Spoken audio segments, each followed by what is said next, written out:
You are listening to Arts on the Air, a bi-weekly-ish interview show dedicated to Savannah, Georgia's artists, musicians, and authors. Each episode will feature a guest in conversation about their philosophy, practice, and current projects, as well as their thoughts on the state of the arts in our community of Savannah. Our theme music is a clip of Summer Nights by the Eric Jones Trio. It's provided by our friend Mark Chesanow, who plays with the Eric Jones Trio.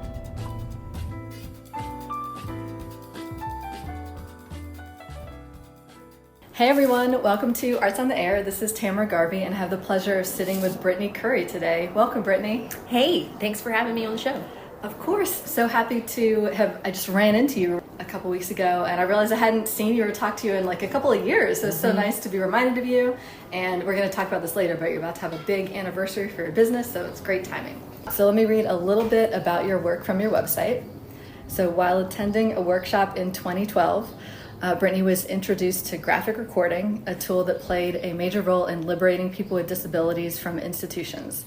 This newfound skill of documenting meetings with large hand-drawn visual graphics evolved into her small business, InkyBrittany, which she launched in 2015. Cool. I wanted to talk a bit, just the part that was kind of embedded into the graphic recording about liberating people with disabilities from institutions. Can you talk a bit about that? I love it. It's very grand. Yeah, so it wasn't that many years ago, a couple decades back, we had these big state-run psychiatric facilities that started off as very caring, well-intentioned places, and quickly grew to be a place where people of all kinds of impairments would go and were living in horrible conditions. So I met people who around that time were helping move people out of institutions, and the skill of adding hand-drawn graphics at meetings would enliven people's imaginations, galvanize support for, yes, the person with the disability, but for their care staff. And person-centered planning is kind of the origins of using graphics, as opposed to systems-centered planning where everything's just a checkbox and a check mark. This is really like, ask who is the person, what did they dream for their life? And so that's where I discovered it as a tool. That's so interesting that it's this like very specific application that it kind of started as. It's very cool. It has its roots in the Bay Area of San Francisco. There's a guy that helped found the Georgia Advocacy Office that brought it to Georgia, but it has a wide array of applications. I don't want to make it sound like it just started in the disability advocacy world, but those organizers reached to folks who were using this and brought it to Georgia. Very cool. When you touched on the part about the institutions, and I know that you'd gone to college in Milledgeville, I didn't know if that specifically weighed into your background on this? Not really. So my background was, I studied rhetoric and speech communication, persuasion, public speaking, that kind of stuff. And I didn't have any background or tie to people with disabilities or inclusion advocacy, nothing. I just happened to be living in Milledgeville. I met my mentor, Margaret Chambliss, that brought me into the work, and I didn't understand the significance and the impact of Central State Hospital until Margaret began to introduce me to people in the community who had moved out of Central State, who were living in absolute plain sight in neighborhoods all amongst where we as college students lived. But inside these houses, you have no idea that there are adults of all ages, of all impairments, who didn't choose to be there, so that was really eye-opening experience. Yeah. What you studied in college seems so fascinating. How did you discover that? Were you already leaning toward language from high school? So I entered college as a pre-mass communication major.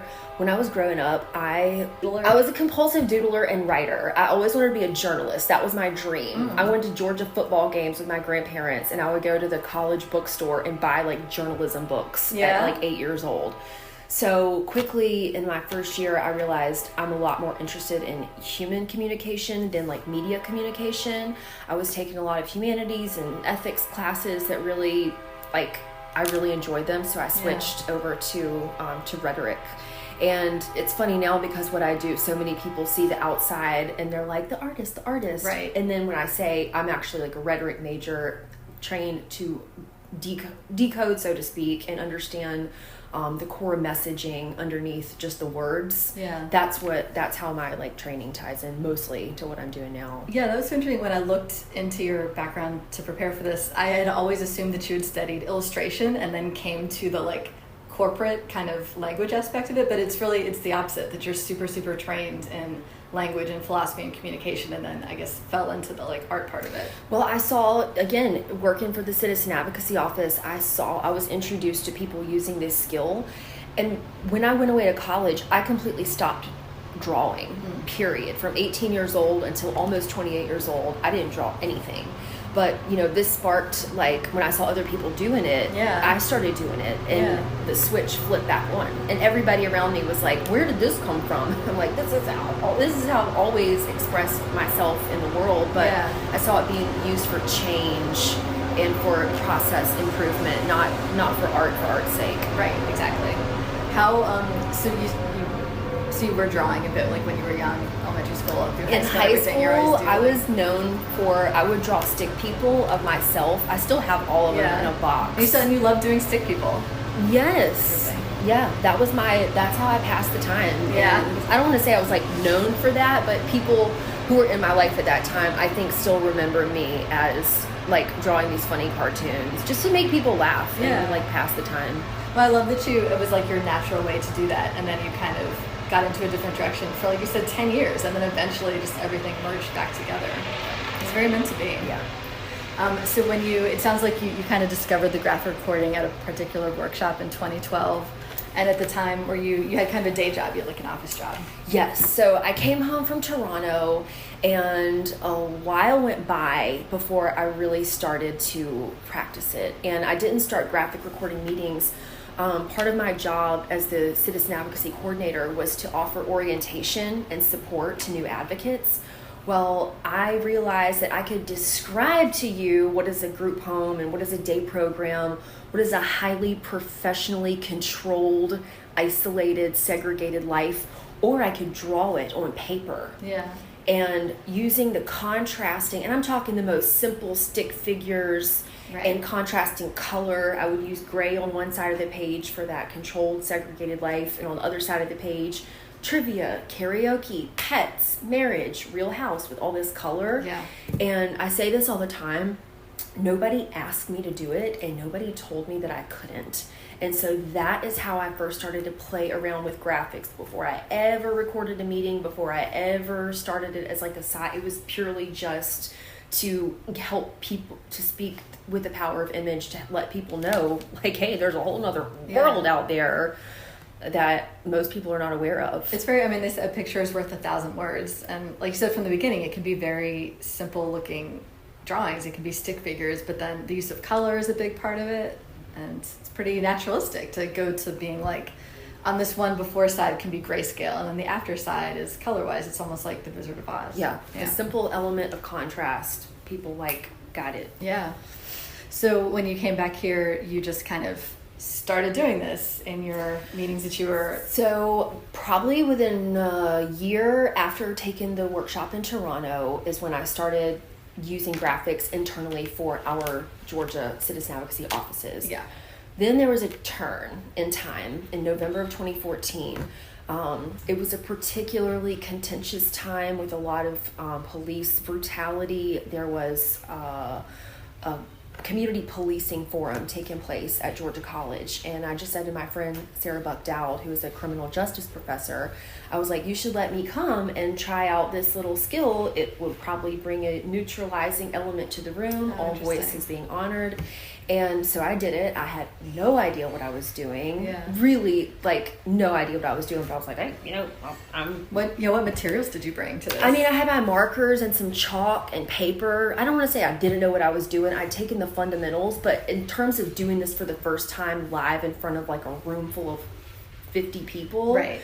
It was very it was the most elementary time I've ever. And in particular, you said it was for this contentious issue going on. Yes. So, yeah. Yes. So you're really biting off a lot. Yes. And so the sheriff saw it, and he called me the next day and said, can you be at the Chamber of Commerce in an hour? And that moment started me beginning to work for more advocacy organizations in the Atlanta area. Got hired by Georgia College a few times. So you see the story, It's growing into a weekend side, nighttime stuff. And at the time, I never thought it would go full time. Yeah. I'm curious about the kind of equipment that you had at the beginning. Was it those big kind of doodle pads, and were they propped up where people can see what you're doing? You know, most of the time I would use long butcher banner paper. That's the medium that a lot of graphic facilitators use. That was what I did for the longest time. Now it's kind of shifted to, because I'm doing digital graphics now, I take the notes on paper, on like a flip chart paper. Yeah. But you can, you can, anything you can write on and anything you can write with. You know, you can learn, you know, color schemes and how to use color effectively. You can use pastel chalk, but just regular old, you know, black outliner marker and some white out and a pencil and some colored markers. Yeah, you got some white out with you? Always. That was a big question I was going to ask, because you draw with markers. I was just going to say how, like, it sounds like now you're doing a bit digitally, but when you were always doing it on these big pieces of paper, is the one that you did in the meeting, would that be like your one final piece, or would you go then later and refine it some? There's little, you know, tips. Like, I always keep a scratch paper on the side, and I'm ferociously like scribbling down the dialogue. Yeah. Then I choose from the scratch paper what makes it up onto the big paper. Okay. Or I'll write things in pencil first, and then go back with black outliner and go over it. So yeah, it's super cool to watch, but trust me, like, we use whiteout and we have corrective I bet measures. Black, you know, heavy marker is hard to. If you make like one wrong movement, it's really hard to just like turn that into something. Yeah. It's not even like watercolor where you can add some water and kind of like scratch it out a bit. Yeah, whiteout. What do you do? Like, so I'm sure there was this huge learning curve and you developed all these different ways, but at the beginning, would you ever be like, you're drawing and then you have to listen at the same time for new things coming up? How is that? Are you literally using like both hands where you're taking notes and you're drawing? I remember one of the first meetings I did, there was a group called Emergent Savannah that formed around 2015, and that was a huge way for me to like start doing this publicly, get my name out there. And I remember hanging the paper and feeling a room filling up with people, and my face starts to get hot, and I start to get that really nervous feeling. And then I just said to myself, the only way that you can mess this up is if you think about this too hard. Right? You're the only person who's standing in this room making yourself vulnerable enough to it's the own inner judgment that you've got to let go of and smash the idea that it's got to look right and it's got to look perfect. If you can get past that, you can totally fly. Yeah. But a lot of folks can't get past the, what if it's not perfect and what if it doesn't look good? So you just got to be committed to be imperfect, and also say to the audience, you know, help me. If you notice that I haven't captured this the way that you intended, or if you think something should be added to it, let me know, because, you know, this is not art for art's sake. This is about documenting a moment in time, a group of people, a collective sense of intention. So just totally letting go of the idea that it's gotta like look right. Yeah. Do you get in these meetings at the end when they do like a Q&A session, do you get people who raise their hands specifically to be like, I have a comment for the artist? Like, are they directing things to you? Mostly people will come up to me and interact during breaks, and I'd say it's like half and half. Sometimes I go to conferences and there's not really that much engagement during the breaks. Other times people are like, where can I learn how to do this? How can I learn how to do this? So it's really cool to connect with people. Yeah. But that's mainly, and I'd say mainly there are not too many like corrections or edits. When I get into the digital stuff, I always send them drafts, and they have the opportunity to review it and say, you know, we want this changed, we like this, whatever. So at the beginning, it sounds like you were just doing it kind of nights and weekends. And I would imagine when you decided that you wanted to really start making money and grow it, that you are having to like really hustle, because most people haven't even heard of it. So were you doing a lot of cold calling and reaching out to companies and being like, this is what I do, is this something you want to pay for? Or was it a lot of that? You know, did I do some cold calls? Yes. Most of what I did was when I moved back here in the fall of 2016, I had a couple of organizations in Atlanta that would hire me for little small jobs once every couple months, nothing to account for like making a livelihood. Yeah. So what I did was I started paying attention to the community calendars and the Connect Savannah and the Savannah Master Calendar, and looking for stories and events that inspired me. And I created work, and I would march up and say, here, you know, I heard you're having your 25-year business anniversary. I really, you know, think it's cool what y'all are doing. I've created this piece for you. Well, when people are not expecting to see their own story, the amount of gratitude and the amount of excitement is what made the word totally get out. So I've said a million times, cultivating personal relationships, not mass marketing strategies.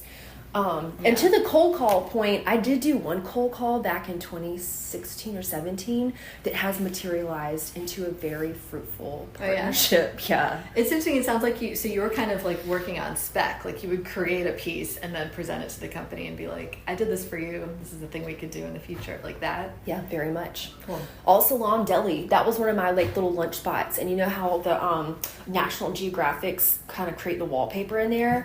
I did this piece that just celebrated them. It had the imagery of the food, the Middle Eastern like motif, and like kind of imitated the wallpaper of the Nat Geos. And you know, I would just do stuff like that, and without being too committed to, is this going to yield me a job? Is this going to yield me a return? Right? Like that was just the ethic that I used. When did it start becoming a thing where you were actually making money and you were thinking that you could, so it's your full-time job, right? Yeah, full-time. Yeah, so when did you start to even like be able to consider maybe this could be? Well, one big thing that happened was I did a job with Healthy Savannah in 2016. They were seeking grant funding from the Robert Wood Johnson Foundation. And they had the opportunity to submit a visual with their grant application. So they called me. I put their vision into a graphic, and they got the grant for, I think it was $60,000. So then the good folks at the Robert Wood Johnson Foundation were like, hey, Brittany, there's this national initiative called Invest Health. We'd like you to come to the Savannah convening. I said, great. Well, at the Savannah convening, somebody from Phoenix convening wanted me to come, and then it was Flint, Michigan. Wow. And so that is one just peek at how the word got out. And the more the momentum grew with national movements and national organizations, by 2019, I was really landing like the biggest corporate work I've ever done. Wow. Yeah. So and you started in 2015. So really took the workshop for the first time in 2012. Yeah. You know, the whole Sheriff Massey and Policing Forum was 2014. The next year was when I launched my LLC, but I'm not really going full-time, full speed ahead until 2017. Yeah, so it's pretty good though. Thank you so much for the opportunity to this has been such a fun and sometimes head aching journey. Yeah. Both can be true. So I appreciate the chance to dig back in. It's so fascinating. It's so different. I hope this is okay for you having to delve back to the beginnings and consider it. It's sort of interesting every so often to think about that. Can totally talk about it until tomorrow morning. And since we both are 10-ish years into your career, it's funny to have to go back and think about the early days when it's you're really scratching to get any kind of toehold and you're just struggling so hard. Then once you get to a part where you're not coasting, but it's just not as big of a struggle, it's really fascinating to have to go back to that mindset and be like, wow, I really did it. Yeah. Yeah. When did you first travel for a job? The first time anyone invited me for an out-of-town trip was Dan Suen. He worked for this company in Exton, Pennsylvania called Workplace Dynamics. And they have an app to monitor their employee satisfaction levels. And I think that company's no longer, I think it changed to something else. But I flew up to Exton, Pennsylvania and worked with them for a day to do a shared history. And was just awesome, and I've done a lot of traveling since then, but that was the first one, and that was in 2014, so before there was ever even an LLC. Did you so have you had a very sharp learning curve with as far as when the companies reach out to book you and you have to sign a contract and you have to work out these things like the travel and who pays for what and how you get paid and the hours and what you're delivering them in the end? Was that a very hard process to learn how to do that? It was a learning curve. It certainly has been to get comfortable writing contracts and knowing how, all companies are different. Some want you to sign an NDA. Some are no, we want everybody to see this. We're doing that because we want it to be made public. Yeah. I think for me, it's worked in my favor that the majority of my work and my partners are people that I personally know. I've done a lot of work for people who just heard about me and called me, but I have a level of trust and great communication, personal relationships and communication with people that has been the majority of my experience. I mean, because it is sort of this, I don't know if you'd call it a burgeoning field or just something that not a lot of people even know about, and there's not a lot of established protocols for it. So how do you even know what to charge people? So there is a professional organization called the International Forum of Visual Practitioners. I know that's a mouthful, but ifvp.org.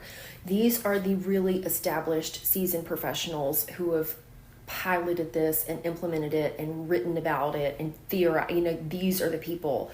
And so in 2016, when I decided to go full time, I was like, one thing I know I need to do for professional development is join IFVP, go to their conference, meet folks, learn from folks. And that has, for anybody, the field right now is not too hard to break into. People who are in the profession are very generous with their knowledge, and more times than not, like, happy to share or talk about things. Nice. I have friends all over the country and the world who we get energy from chatting with each other about it. Yeah. So that has informed a lot of, like, to your question about pricing structures, fee options.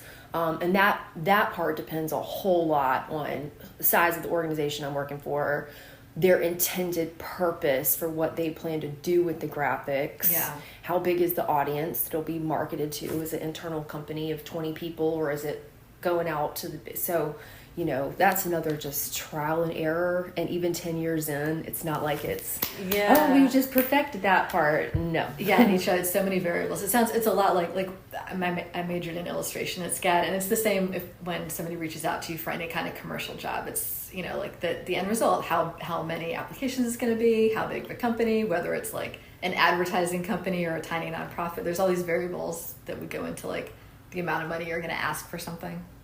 But this sounds like just the fact that you're saying that the current people are really open to sharing their way of working. That if there's, illustration students listening to this and you're looking for kind of a unique career path, it sounds like, and there's travel involved. Yeah. Well, what I learned when I went to the first IFVP conference is that most, like, all these practitioners, some bring heavy facilitation skills. Some bring heavy graphic and illustration skills. Yeah. I really recommend to anybody who's interested in getting into it is join IFVP, or at least Google who are the main practitioners. What books have they written? You could go at this rogue, I guess. I would never want to do that. I don't want to be like, a lot of times I meet people who are like, did you come up with this? Because they've never seen it before. And I'm thinking to myself, absolutely not. I would have no sense of how to conduct this without, like, taking very seriously the people who, who have really been the pillars of the community for so long. Do you generally, so when is it that you switched from doing like marker on paper to doing digital work? This is the biggest pivot in my career so far. In 2019, I landed more corporate work in a couple months span than I had ever gotten before. But I was still yo-yoing financially. I was still yo-yoing. Even to the point where right before the pandemic happened, for the first time, I'm admitting something publicly right now that I haven't before, but I was actually thinking, if things don't turn around, I'm going to have to go, like, start putting my resume in at places. Yeah. And I'm 5 years in, and I've worked for, some really big brands. Yeah. And so as soon as the pandemic happened, all of a sudden everybody is separated, and they are needing that personalizing element. And all of a sudden, all the years of trying to get the word out about graphic recording, it just caught on fire. And at that time, I was still putting paper up on the wall in the kitchen and drawing things on pencil. And I'd had an iPad for a year, but I was very like, no, I'm InkyBrittany, and very just resistant to the technology because I was, we fear what we don't know. Yeah. And well, it is literally a company name. And like you said, there's the element of like the drama of being in a meeting and doing it, people seeing it. And nothing will ever replace that. But because, like, being sort of forced isn't the right word, but deciding like, hey, I really need to learn how to use these digital tools. And in so many ways, it was a game changer. I mean, I'm able to work all over the world without leaving my house. Yeah. I'm able to provide a much more polished product because ink fades, paper tears. Right. And it's probably kind of cheapy paper that you'd be using for these big things. Exactly. Because when I'm doing it in a meeting, I'm not doing it to create a grand piece of artwork. I'm doing it to document the feedback of what, this team or this strategic plan is trying to say. So being able to design digitally, people get a much more polished product that they can use in a lot further ways, I think. So what program are you using? Procreate. Okay. Is it with the little pen? With the Apple Pencil. Okay. Mm-hmm. And is that, I haven't used that, but is it like, are there different settings for it where you can adjust it to feel like a pen or feel like a marker? Like, to feel like it's painting? Well, here's what's pulling back the curtain on the honest question is I probably only know how to use a small percentage of what the software is capable of doing, but I know enough to like make it work for me. Yeah. And it's been a now almost 5-year process of refining it. If you could take a look at 1.0 from the first digital graphics to right now, it's quite been a growth and evolution and will continue to be. That's so interesting that you said that during the pandemic that your work exploded because companies were wanting to have some kind of human element in there. Because I was going to ask you if that was like, almost crashed your entire business just because there weren't in-person meetings. Yeah, you're in the conference industry and all of a sudden there's no conferences. And to a degree, everyone was in that situation. Yeah. But all meetings were canceled. And like I said, even though I felt like I'd had some success to that point, I was still on pretty much very thin ice. Yeah. And not having, the safety net. Like you were just paying your bills. Yeah. Every job, you're needing every job. Absolutely. So would you be sitting in, like there'd be meetings over Zoom and you're just like another face of the Zoom basically? And we did it a couple of ways. There were some where I would put paper up on the wall and then focus the Zoom camera lens on me. But I realized that is not giving the same effect as seeing it in person. Even if the camera is angled perfectly, you're still not zoomed in enough for it to create the same effect. So people would send me their downloaded Zoom calls, and I would transcribe them and then go back with a highlighter and lift up the main themes and get my game plan together. So it developed a whole new process. Yeah. That I'm still using today. So now you're providing them. So does this make it where like now you don't necessarily have to travel? Like I wondered if now post-COVID, if it would be like where you never get paid to travel because you could just be sitting at home and like downloading it. It took a while to get back to travel, but people still, they want the in-person. There's nothing like seeing it in person. Yeah. So, but for sometimes to make it more accessible, or if I can't be there in person for whatever reason, it just gives another option. But people do still want it in person. And then so you're providing them a digital file at the end? Do they a lot of times print it? Yeah, if they opt to do that, you can hire me to come in for a half day or a day and just do the live recording only. Most people are opting to go with the digital stuff on the back end, and they get it printed on. They've done some really cool and creative stuff with it. So it's just given a lot more options. Interesting.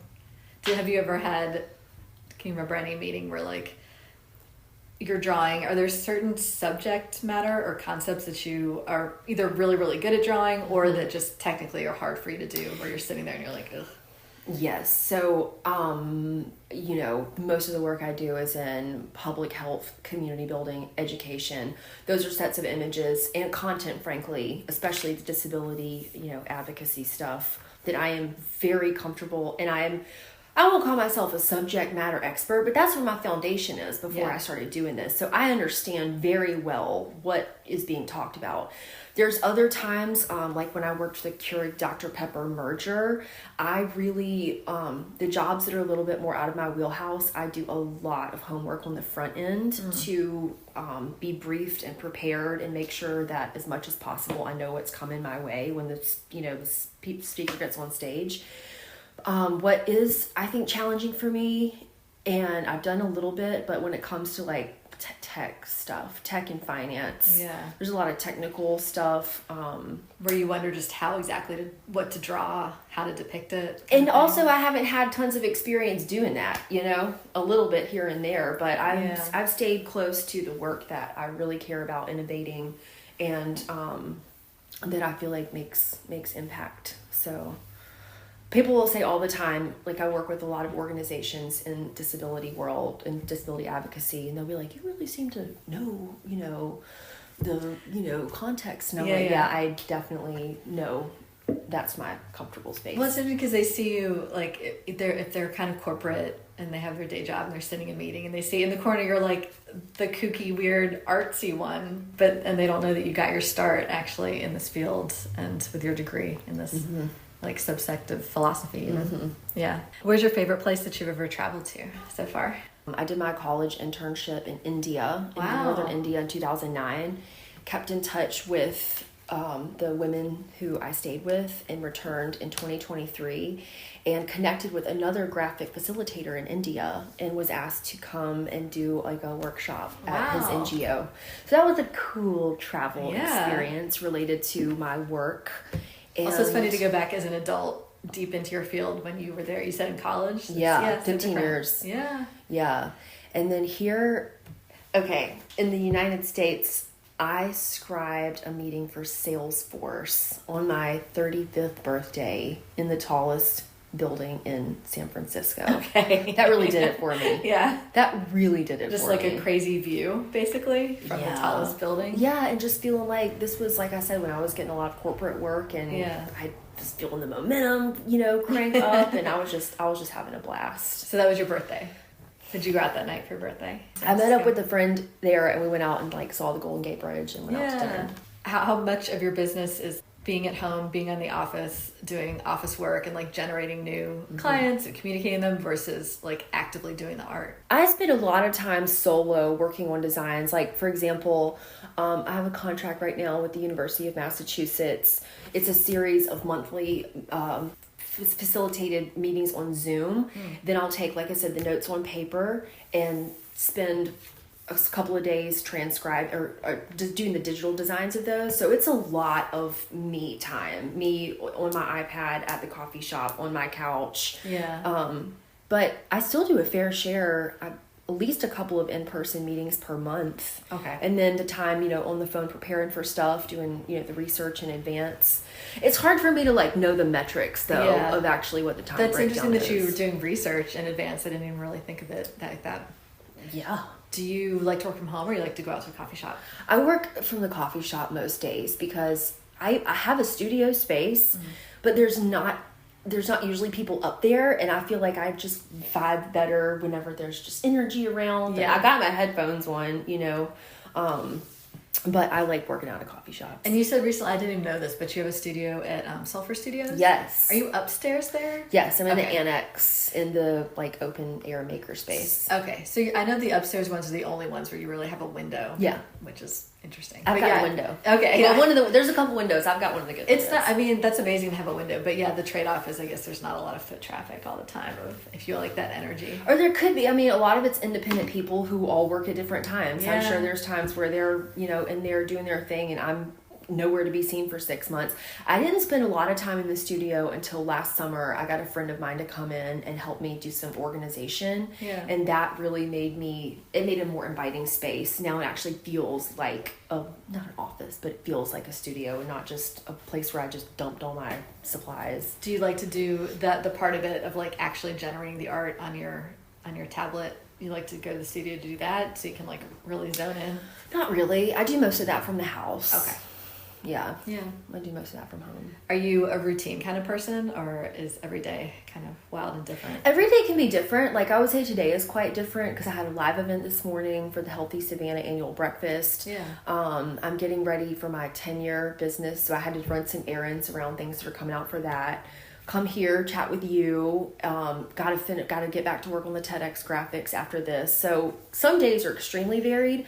Some days I just wake up, I go to the Sentient Bean, I pop into the American Legion, pop into Brighter Day on the way home, and that's your triangle. That's my triangle. That's your Bermuda Triangle. It absolutely is. It's like everything. We have so many things to offer in Savannah, but that's all I need right there. So when we ran into each other a couple of weeks ago, is when I learned that you're an American Legion accolade. So if anyone wants to find you. So and when you say the coffee shop, it's Sentient Bean. That's where you're going. Yeah, I love that. It's very classic. They're probably like, girl, get a life. Go somewhere else. There. No, I'm just kidding. They're amazing. I love all of them. That's so sweet. Oh, can you talk a bit about the work that you do for TEDx? Yes. So back to that first year when I'm home full time and I'm looking for opportunities to volunteer and serve the community. Oh, and like get my name and work out there. Yeah. I volunteered to do the graphics for TEDx and had a couple of friends at the time that were on the board and they were like, sure, great idea. And so it's been such a cool journey. Year by year, things have changed. They've grown. We paused in 2020 and 2021 because of the pandemic. So for 2 years, there were no TEDs. By the time we come back in 2022, I'm designing on my iPad. Yeah. So I'm not doing it in person live on the day of. I'm getting speaker scripts in advance and working on creating these graphics of the presentations that we blow up and print and people can take home as souvenirs. Interesting. So I spent a lot of time with these TED scripts. I spent basically the entire month of April every year preparing. So how many pieces of art are you doing? There's 13 speakers. Okay. Wow. So this year is your 10-year anniversary of your business. Yes. Very, very cool. So what are you planning for this? I love that you said later you're running around doing some stuff to prep. Yes. So every year around New Year's, this thing just clicks in. It goes 6 months away from business anniversary. You know, if you're your own independent practitioner, you are in charge of all of your marketing, all of your PR. You gotta and again, I told you what my background and training is, not business. And, so at the beginning of this year, I began to try to conjure what I wanted to do. And I decided at first, I said, I'm not going to have a party. I'm not going to have an event. I'm going to invest in a media campaign. And I'm doing a series of short videos with Spencer Demink at Demink Communications and his fabulous team, Mia Nocero and Tiger Lily Harrington. They're amazing to work with. And so for the last 5 weeks, we've had one video come out every week. Okay. It's a look at past projects and partnerships. It's a peek behind the curtain. Yeah. A lot of times I've published my work, but you don't hear my voice and see my face a lot. So I wanted to, challenge myself to be more interfacing. Yes. So these are little video interviews and then like a pan over past jobs that you're having. Yeah. The first one was, the first or second one was me at the studio just saying, come see what's in my studio. And I'm pulling stuff out and showing, different publications and stuff like that. We did one, I'd done a lot of work with the city's IT department. So we went out there and graciously Tim Moody, the director, got on camera and said a few words about the different ways we've worked together. Yeah. And they've got my stuff hanging all over their office. Oh, that's cool. Yeah. So these videos are just it's really a celebration of the work that we've done. Yeah. I say me and the people I've partnered with. And then as we get closer to the date, just a week ago, I was like, we gotta have a party. So I'm gonna do a celebration at the American Legion. Oh my gosh. On May 24th. Yeah. And I have a brand new piece. I have a brand new graphic that I am teasing but not talking a lot about right now.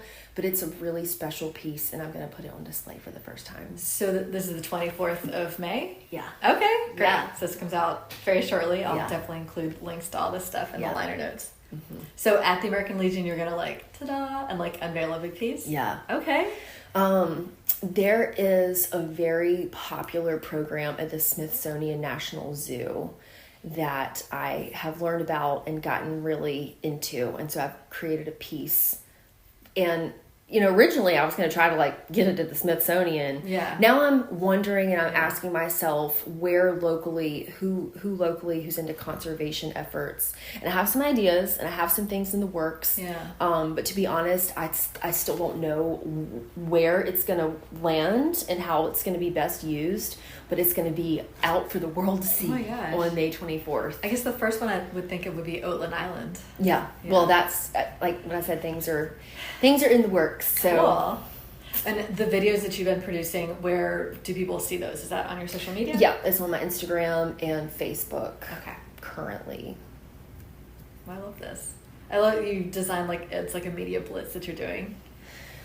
Well, it's a lot's happened in 10 years. Yeah. I write down on paper the different sectors, private, public, philanthropy, and really just emptied my mind out. And it's wow, this is overwhelming. I definitely want to shine some light on it and appreciate and thank people for, for working with me and Yeah, especially the ones from the beginning, the ones who are kind of like taking a chance a little bit when you're just getting out there. That's very cool that locally in Savannah that there's either, the government offices or whatever nonprofits who are willing to like take the time to do a little walkthrough and be interviewed as well for your video series. That's extremely very cool. Yes, I'm so grateful because these are really busy people running like entire city departments. Yeah. And to take the time out, I really, really appreciate that. I love that.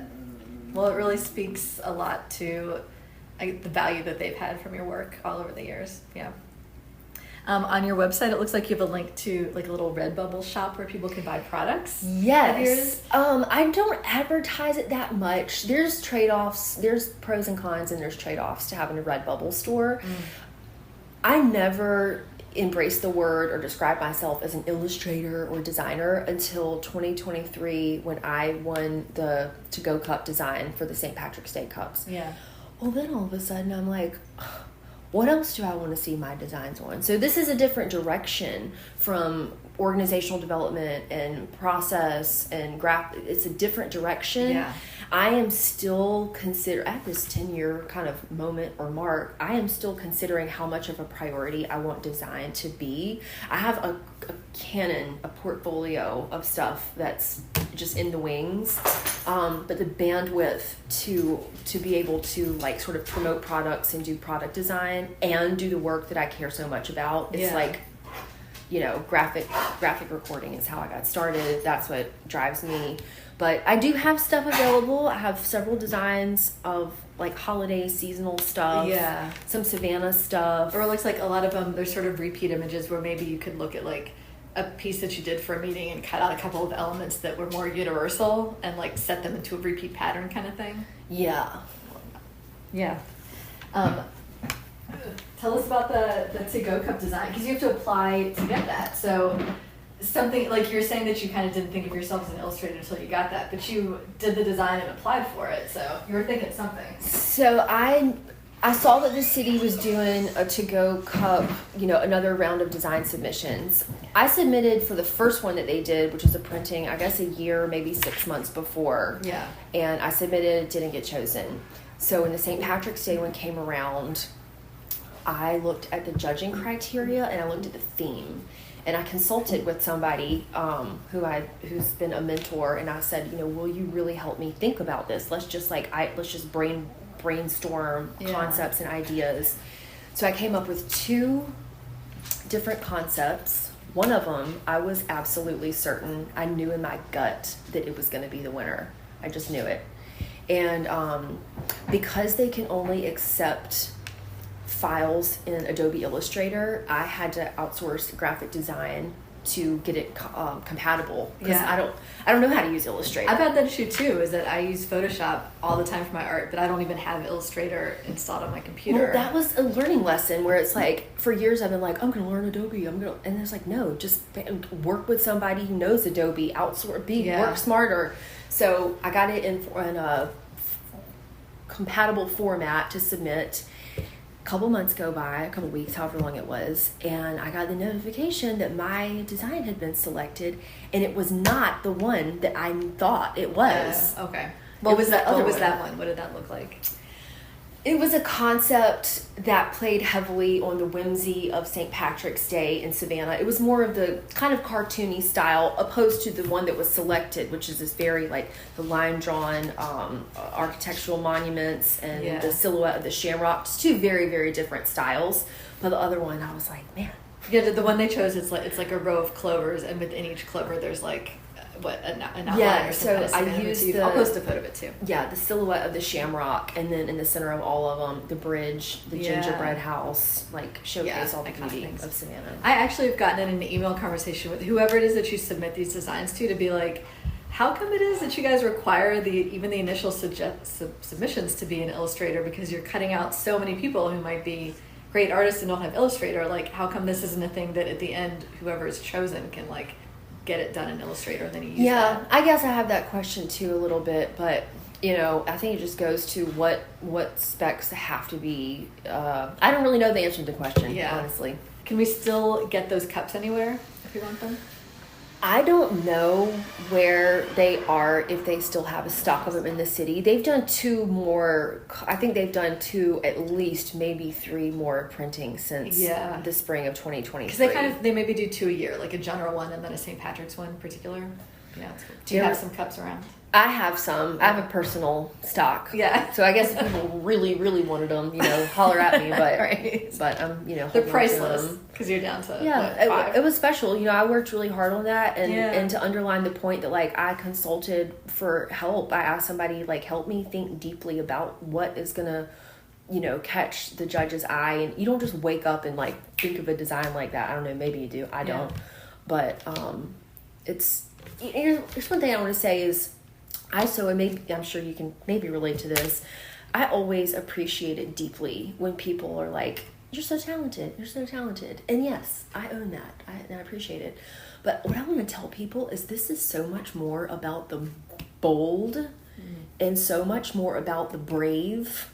And it almost feels like when people say you're talented, that it overlooks all of the dog work that you put into it and thinking, the intellectual thinking, the smartness, you know what I mean? Right. Yeah, so that's just an observation. That's not I don't appreciate when people say I'm talented, but hearing that so often, and I'm thinking, you really have no idea how much not talent there is and how much just thinking and hard work there is. Yeah, this is a conversation I've gotten into with lots of other artists when you're showing your work publicly, and I'm at City Market and then I do craft shows, so I'm selling prints and cards to the public, and you just over and over are hearing people look at it and to compliment you, they just say, oh, I could never do this. I have no talent. I'm not talented. I'm not artistic at all. And I really want to be I was never the best artist in any of my classes going into SCAD or graduating. But most people, if you really wanted to and you really sat down and worked really, really hard, everybody can get better and everybody can get to a certain point of it.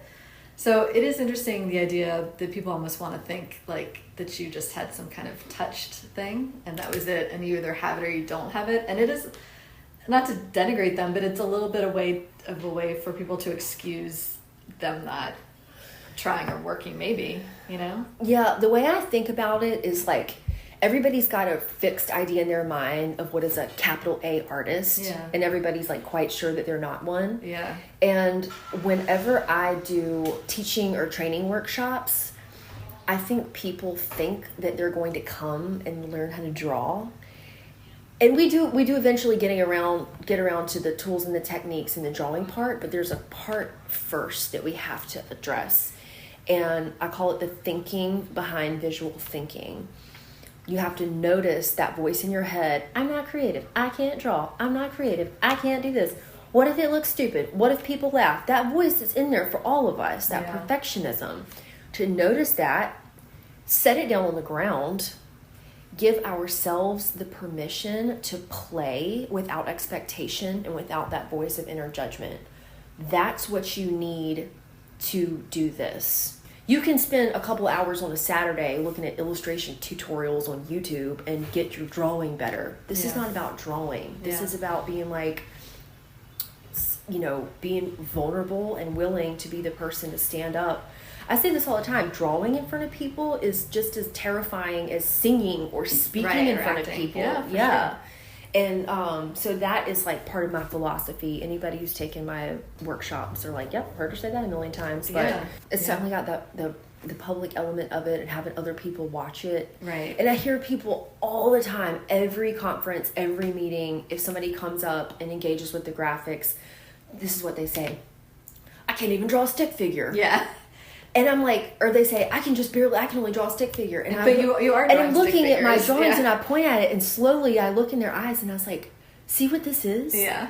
It's just a stick figure. It's look what a stick figure could be. Yeah. Now, have I honed the craft? Have I learned some tips to sort of elevate it and give it some dimension? Absolutely. In 10 years, you would hope, that you would have improved your style. But it's not about, I always say this, it's not about fine art. It's about fun art.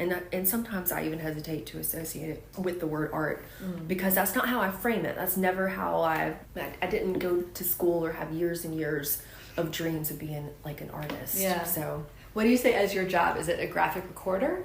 Just to differentiate that there's a difference between graphic recording and facilitation. What I did this morning for Healthy Savannah was literally just go to the meeting. I was briefed on it. I didn't know who the speaker was going to be. I did have the agenda, but I was just listening and recording. Other times I get asked to design the agenda and come up with the framing questions that we're going to mine the feedback from participants. And that's some of my favorite work. I did a project last fall that really kind of put me on fire for that. And that is the direction that I really want to move in, is more process facilitation. Yeah, okay. Process facilitation. It sounds very corporate. You know, I'm sure there's a lot of people with a lot of corporate training. My friend Tom Kohler and I, we've had a million like coffee shop back and forth idea sessions. We used to talk about this concept called shake and bake consulting. We have never made any move on like formalizing it, but the idea is everything that an organization needs in order to grow and evolve already has the gifts right there in the room. You don't have to bring in necessarily outside expert knowledge. You have to come up with the right framing questions that will allow people to reflect and harvest the collective group's feedback. Right. And what each person's particular skill set is. So that's the approach that I go at it with. I have seen different facilitation frameworks throughout my journey in this job, and I use those. It's, for a couple of organizations I've done it for, it's yielded some pretty powerful results. But there are, as you said, more corporate facilitators, more corporate training. If people want to work with them, then that meets their needs by all means. Yeah. But I did some work last fall with the Macon Pickleball Association. Oh, yeah? And it was fantastic. I came up with the whole agenda and followed the things that I've seen through the years that have worked in different activities and exercises. Yeah. And it was fabulous. So that's fun. I love the idea that like a recreational sports league is using your services as well. How about in 2019, I was reached out to by a farm machinery manufacturing company. So specific. I love it. Yeah, they were wanting me to come to a trade show and stand in the booth, and as people were coming through, harvest people's stories and say, what's your favorite memory about working with the company. They used the graphics to inform the next round of product design. Wow. What attachments do you wish were here?